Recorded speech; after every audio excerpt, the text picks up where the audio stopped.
For as long as New York City has been the economic epicenter of the East Coast, the U.S. military has been tasked with protecting the city from all forms of foreign threats, especially during times of war. The possibility of enemies targeting New York from the east via the Atlantic Ocean has been a constant determining factor in the military's defense strategy. As a result, Long Island has played a crucial role as the first line of defense against foreign threats to New York City. So how has Long Island's geography been used to benefit military strategy? What kinds of dark rumors are embedded in the history of Long Island's military bases? And where can you still identify remaining pieces of past defense efforts? It's all right here in this episode of Long Island's Hidden History.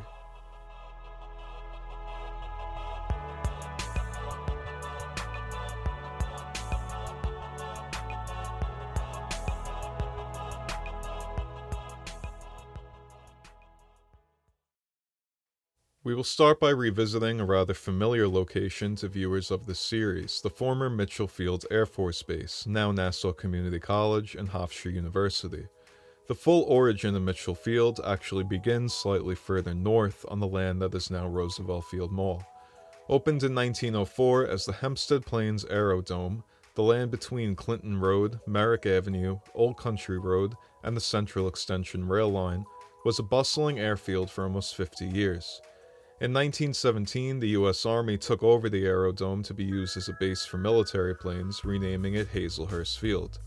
Then in 1919, it was renamed Roosevelt Field after Teddy Roosevelt's son, Quentin Roosevelt, who was killed in air combat during World War I. After World War I, the government sold off the property to private entities who divided it in two, with the eastern section taking the name Roosevelt Field and the western section Curtiss Field, after Glenn Curtiss, an early pioneer in America's aviation history. The adjoining airfields became a hub for civilian aviation and airplane manufacturing, making Roosevelt Field America's busiest civilian airfield at the time. In 1936, the eastern section was sold off and became Roosevelt Raceway, and the western section took the name Roosevelt Field. In 1943, with World War II in full swing, the government again sought use of the property for the war effort, and over 6,000 military planes were built at Roosevelt Field. After World War II, the property was again reverted back to a civilian airport until 1951, when developers bought the land to turn it into the Roosevelt Field Mall we know today. Aside from its military usage, Roosevelt Field was the landing point of the 1919 transatlantic voyage of the British R-34 airship, the first aircraft to cross the Atlantic in the east-west direction. The mall's developers paid homage to this with the large blimp built into the design of the former Roosevelt Field Mall food court, which was demolished in 2015. Later in 1927, Charles Lindbergh made the first ever solo transatlantic flight in history from Roosevelt Field to Paris. Charles Lindbergh, Glenn Curtiss, and Quentin Roosevelt all have roads named after them in the area to this day. During the Army's occupation of Hazelhurst during World War I, needs for additional storage and housing space led to a southward expansion, giving way to Camp Mills and Hazelhurst Field No. 2 on the property that is now Nassau Community College and Hofstra University. These two fields were later renamed Mitchell Army Airfield in 1918 and later Mitchell Field Air Force Base in 1947. As discussed earlier in the series, Mitchell Field's layout and buildings remain largely intact. The brick buildings, military housing, and plane hangars all still exist, some of them having been repurposed, others sitting abandoned. The train spur that once branched off the central extension to transport military members is still in place, with a train car sitting abandoned on the tracks. And on the map view, the layout remains largely the same from its days as Mitchell Field. Mitchell Field was a bustling post for the U.S. military through World War II until 1961, when the Air Force moved their operations elsewhere. But there is even more to the story. During World War II, more property was acquired by the government further south on the land surrounding what is now Kellenberg Memorial High School, and named Santini Sub Base. A very obvious remnant of Santini's existence still exists today. On the Meadowbrook Parkway, you may have driven under a stone underpass about 2,000 feet south of Hempstead Turnpike, never realizing that it does not serve as a crossing for any existing road or train line. That is because the Meadowbrook Parkway ran right through the middle of Santini Subbase. The bridge was built to enable military vehicles to get from one side of the parkway to the other. The bridge can still be seen to this day just behind Kellenberg Memorial. Now, we've discussed the airplane manufacturing that took place at Roosevelt Field, but that is only a small part of the larger picture of defense manufacturing on Long Island. From 1919 to 1939, about 24 aviation companies operated on Long Island, comprising the largest cluster of aviation manufacturing in America. During World War II, upwards of 100,000 people were employed in aviation manufacturing on Long Island alone. One of the leaders in this industry was the Grumman Corporation. In 1930, Leroy Grumman, with a group of business partners, including Jake Swerble, for whom the Swerble Library at Adelphi University is named, started the Grumman Corporation out of a small garage in Baldwin, on the land that is now Grandview Auto Body on Brooklyn Avenue. Grumman, Swerble, and their team aggressively pursued government defense contracts and quickly became one of the largest defense equipment manufacturers in the country. In 1931, as they outgrew their Baldwin garage, they relocated to a hangar at Curtis Field in Valley Stream, which is now the Green Acres Mall. The airplane hangars at Curtis Field are still visible in the industrial area off Hook Creek Boulevard. Shortly after, in 1932, they relocated to Farmingdale, just across from a public airport, at the northeast corner of Route 110 and Conklin Street. This building still stands to this day in plain sight, having been abandoned for many years. By 1937, they expanded further to Bethpage with a second location in Calverton. The Bethpage facility housed most of the operations and included a runway, parts of which were still visible up until a few years ago when the final bits were destroyed. In 1994, Grumman merged with Northrop Aerospace to become Northrop Grumman. Today, the Bethpage facility is known as the Bethpage Business Park, housing various large companies including Amazon. It is also home to Grumman Studios, a soundstage facility used in many large-scale productions. The Calverton facility is now known as Calverton Executive Air Park. Though no longer used as an airport, the runways and air traffic control towers still remain. Just north of the air park on Middle Country Road stands Grumman Memorial Park, containing 2 preserved aircraft that were built by Grumman.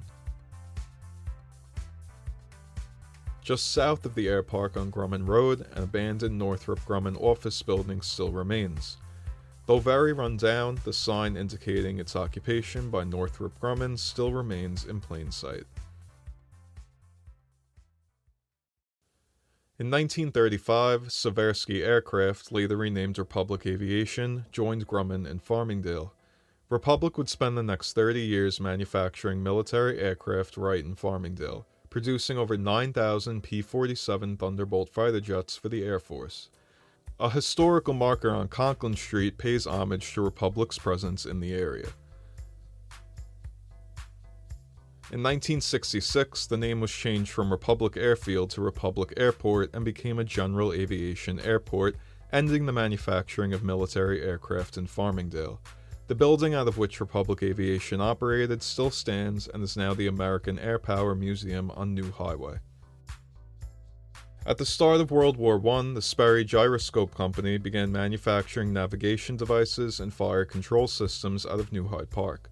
Sperry's massive building still stands out in the Long Island landscape as the triangular plot of land between Union Turnpike, Marcus Avenue, and Lakeville Road in Lake Success.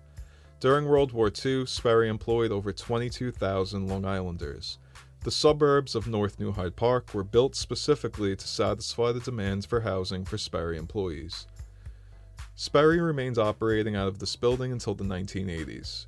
When the United Nations was established in 1945, the UN building we know today in Manhattan was not scheduled for completion for a few more years. Therefore, the UN operated out of Sperry's building in New Hyde Park from 1946 to 1951. It is hard to believe that New Hyde Park was once a meeting place for officials from all over the globe. Today, the original buildings still remain, and most of the property has been taken over by Northwell Health. While planes and other defense devices were being manufactured in Nassau County, another defense operation was underway much further east. In the 1870s, an Irishman by the name of John Philip Holland immigrated to the U.S. and began working on plans for a military submarine. In 1899, he involved an associate, Isaac Rice, and the two moved their operation to New Suffolk, a section of Cutchogue that sits right on Peconic Bay. They built and tested their submarine here at the Goldsmith and Tuttle shipyard, which they leased for just $10 a month. In 1900, the U.S. Navy purchased the design and commissioned it as the USS Holland, becoming the first submarine in U.S. Navy history.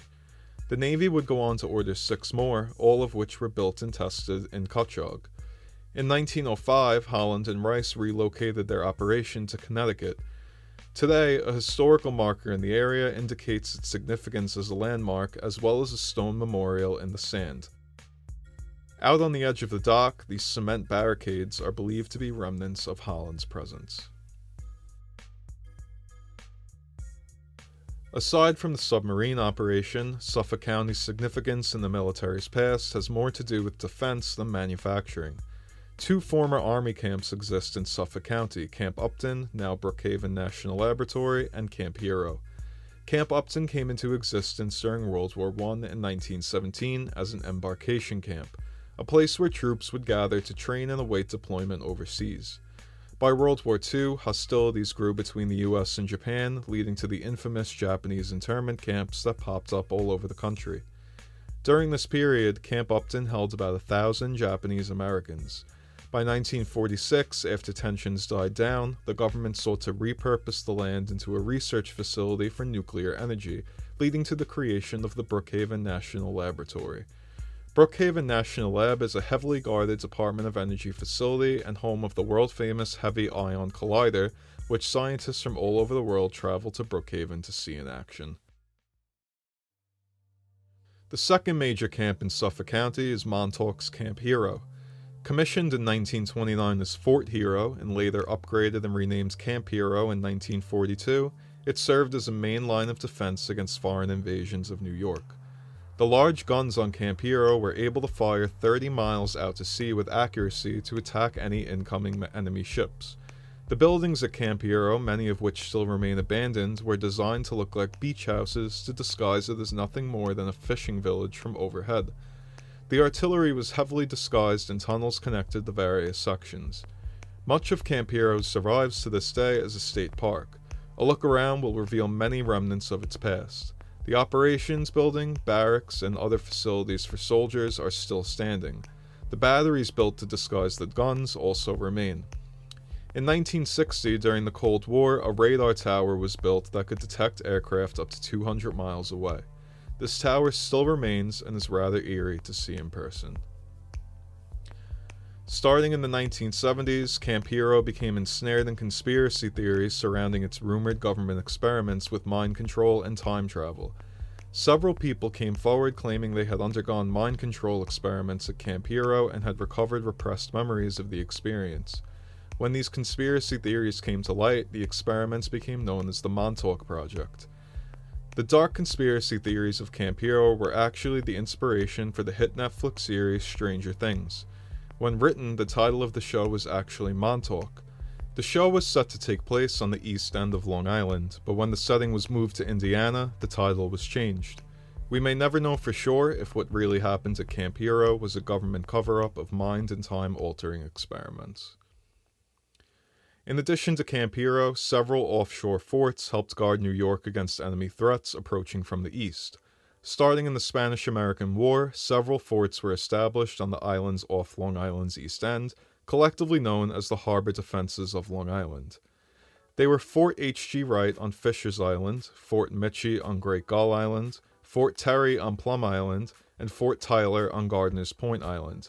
Today, Fort H.G. Wright has been restored as a historical landmark, while Fort Tyler and Fort Mitchie sit in ruins, closed off to visitors due to the risks imposed by unexploded bombs. After the wars, Plum Island was used as a facility to research biological warfare. In 1954, the U.S. Department of Agriculture took over Plum Island and uses it today as the Plum Island Animal Disease Research Center. The Fort Terry buildings still remain on Plum Island. Although the defense tactics established on Long Island during the earlier part of the 20th century were tried and true, growing threats of an atomic bomb attack during the Cold War forced the military to reinvent their defense efforts. In the 1950s, over 250 Nike missile sites were built across the United States. These massive missile sites were designed to be able to shoot down any approaching enemy aircraft with accuracy. 5 of these sites were actually built on Long Island, in Lido Beach, Amityville, Lloyd Harbor, Brookville, and Shoreham. This map from 1967 shows the Lido location as a military base. You can identify traces of the rectangular-shaped sites on the map at all but the Lloyd Harbor location. However, underneath each one lies an entire underground facility that is hidden from view. Special thanks to YouTuber Brockos for this underground footage of one of Long Island's missile sites. You can check out the full video on his channel along with many other Long Island explorations through the link in the description. You may have never realized the significance of Long Island in defending our country. I hope you will check out these fascinating remnants in your travels. I especially recommend visiting Camp Hero State Park. Stay tuned for episode 5 of Long Island's Hidden History.